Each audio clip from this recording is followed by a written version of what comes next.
Tell You a Story is part of the Carolina Storyteller. Written by me, produced by me, edited by me, starring me, horribly marketed by me. I'm 2 years in and I don't have a team. If you want to support the podcast, please go to patreon.com/Carolina Storyteller and subscribe. We've got 3 tiers, and from those 3 tiers, you can get early episodes, exclusive content, and if you go for the big bucks, we'll even let you be part of the live audience. Stay spooky, my friends.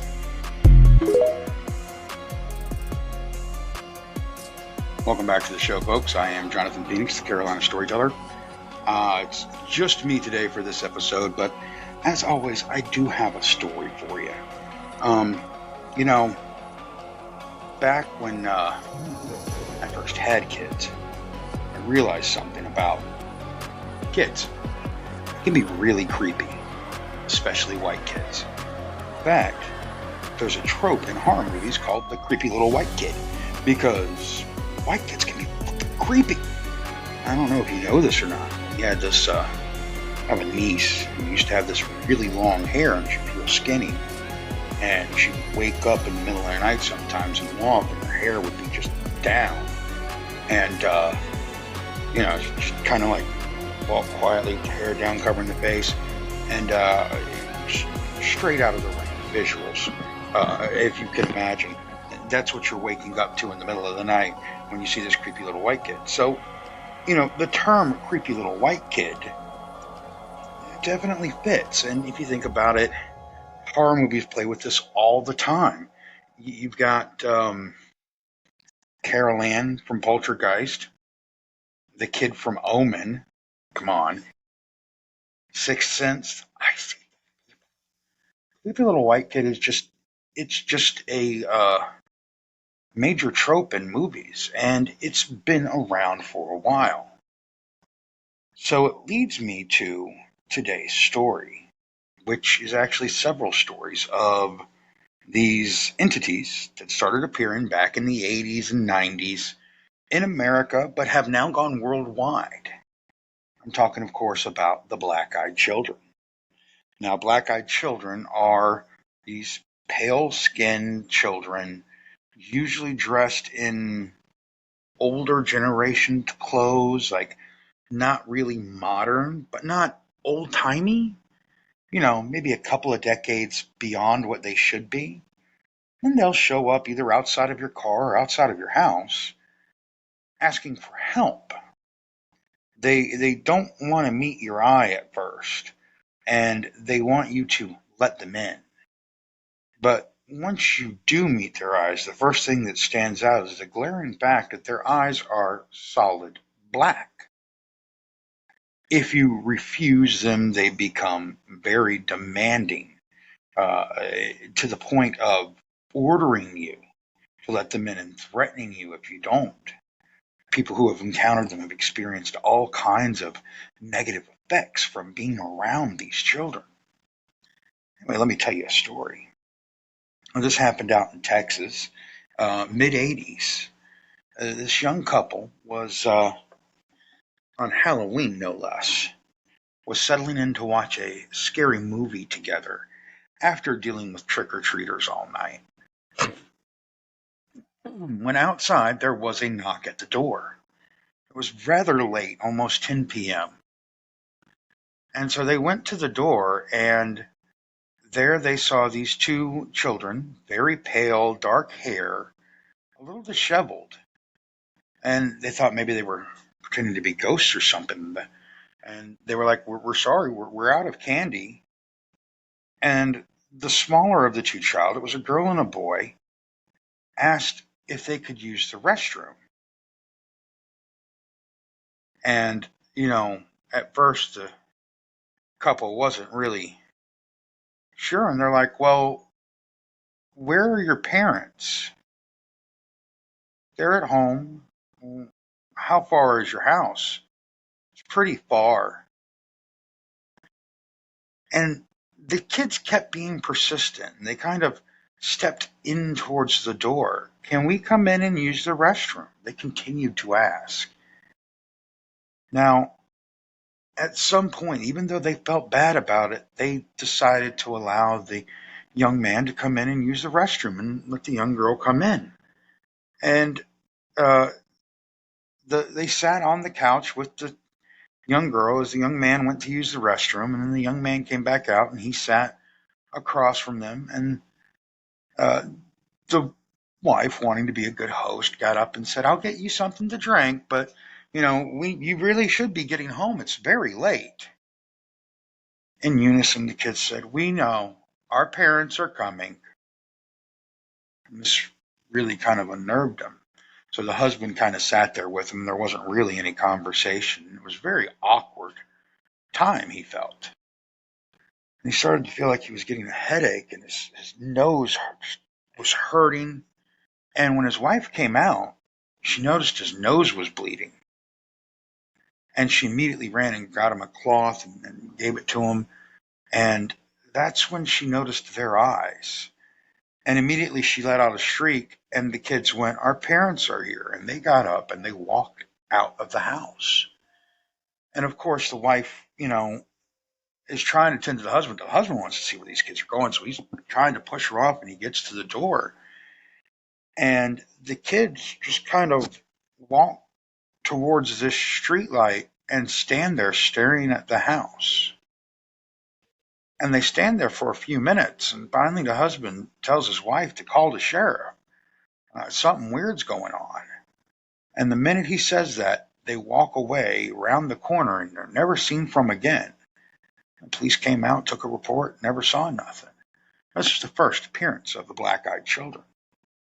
Now, a couple of years later, in Portland, Oregon, a similar incident occurred. Again, this wasn't on Halloween night, but it was late at night. A young mother was home with her children. Her husband was off at work when there was a knock on the door. She went to the door and cracked it open, and there were, again, two children standing on the front porch. They were pale white with long, dark hair. They didn't really meet her gaze at first, and they asked to be let in to use the phone. And she said, "No, my husband's not home. I'm not going to let you in to use the phone. I can call someone for you. Where are your parents?" And they began to threaten, "If you don't let us in, you'll be in trouble." "No, I'm not letting you in. If you don't let us in, we're going to get you." So she closed the door and locked it and walked back into the house and went to call her husband at work. And they started banging on the door again. And for some reason, she went back and she opened the door. And they went, "Please, we're sorry. Please let us in." But this time they looked up at her. And that's when she saw their eyes again.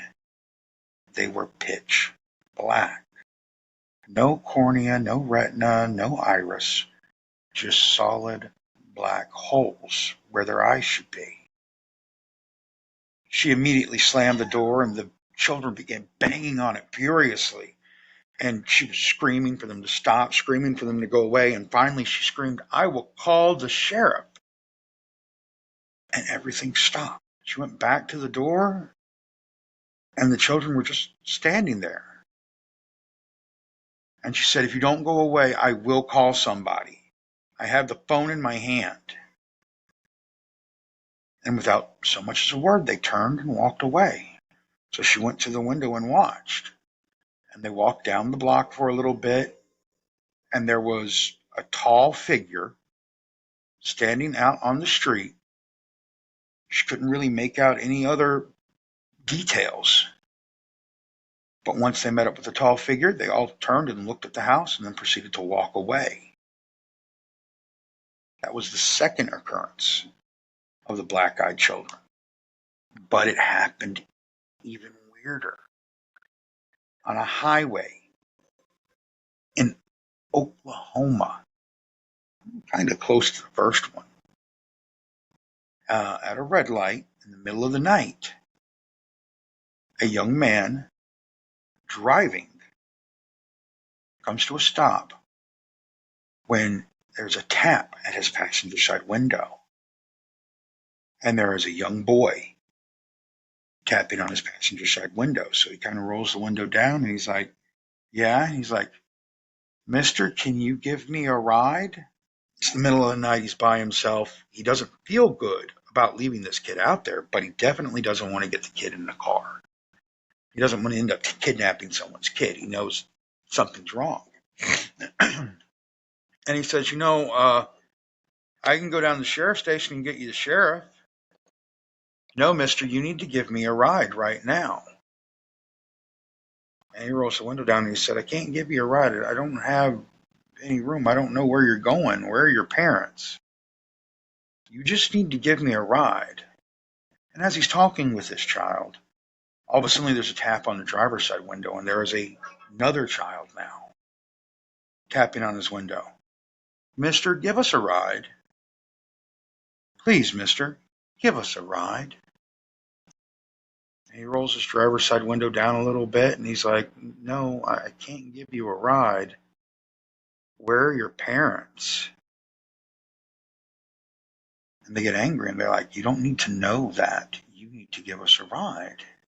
You need to give us a ride now. So he goes to put the car in gear to drive off, and he's like, look, I got to go. I'll call the sheriff and let him know you're here. And they start beating on his car, and all of a sudden there's not two children. There's four beating on his car. You're going to give us a ride. You're going to give us a ride now. And he rolls the windows up and throws the car in drive and takes off. Calls the cop, goes to the sheriff's station to get the cops, sends the cops out there. The cops go and look. There's nothing there. No sign of anything. But they did see handprints on his windows from multiple children. So there's evidence there were children. The one thing that he remembered before driving off was that the child that was right next to him had solid black eyes. Just pits of black. And that's what scared him. That's what made him drive away. So what are these black-eyed children? Where do they come from? It's an American legend. Like I said, it started in Texas, but they've been cited as far west as Oregon, as far east as South Carolina. They appear late at night, show up on your porch. They initially request to be let in, but if their requests are denied, they become demanding and threatening. They only stay for a little bit. So I'm not sure what's happening here, because like 3 times now, my video has just suddenly cut off automatically on me, and it's never happened to me before using Riverside. So this is very interesting, because I'm talking about the black-eyed children, and all of a sudden I'm getting cut off. So I might be doubling back a little bit here, but as I was saying, these children, they show up in the middle of the night, they knock on your door, they ask to be let in, they become demanding. They make their request, and if you don't answer their request, they start demanding, and they start threatening. They start ordering you, telling you have to. But eventually they go away. If you do let them in, they don't stay long. But everybody who does suffers some kind of ill effect. They get ill, headaches, nosebleeds, and a string of just bad luck for the next few days. It's like they've been cursed or something. And like I said, this is a relatively new cryptid. If you look at cryptids, I mean, some cryptids are hundreds of years old. These black-eyed children didn't start showing up until the 1980s. So some people think that maybe they're aliens. In fact, in some of the cases, when the black-eyed children do leave, they go and meet with a very gangly-looking dark figure and then kind of walk off into nothing. Gangly-looking dark figure, alien maybe, something that has abnormal body proportions, longer arms, longer legs, weird-looking head. but it's so far off they can't really tell. The black-eyed children never seem to meet with their parents, other than when they meet with this gangly-looking dark figure. And they never seem to get into a car or go to a house. They always just kind of vanish into thin air after a little bit. But they have been known to stay and watch a house for a long time if they're not let in. If they're waiting for an opportunity to get into the house. Now, what does this mean? I don't know. I'm not the one to tell you, but, you know, are they aliens? I don't know. Are they ghosts? Are they something else entirely? You know, this is not something that really anybody has figured out about these things, but I'll tell you what they really are. They're creepy little white kids.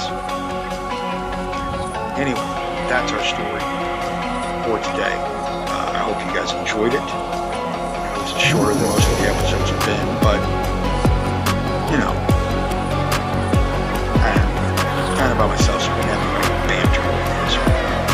But I hope you guys enjoyed the story of the black-eyed children. As always, remember, just follow www.carolinastoryteller.com or patreon.com/carolinastoryteller. You get exclusive content, early releases of the episodes, and actually get on to listen to recordings live with me, the Carolina Storyteller, and my leading buddy guests who will usually be here when I'm here, but they're not this week. They know. And even go to my website and check out my books, Redcoats, and Through the Flames, The Arsonist, which the sequel, The Academy, will be coming out soon. Anyway, this has been Let Me Tell You the Story. I am the Carolina Storyteller, Jonathan Phoenix, and stay spooky, my friends.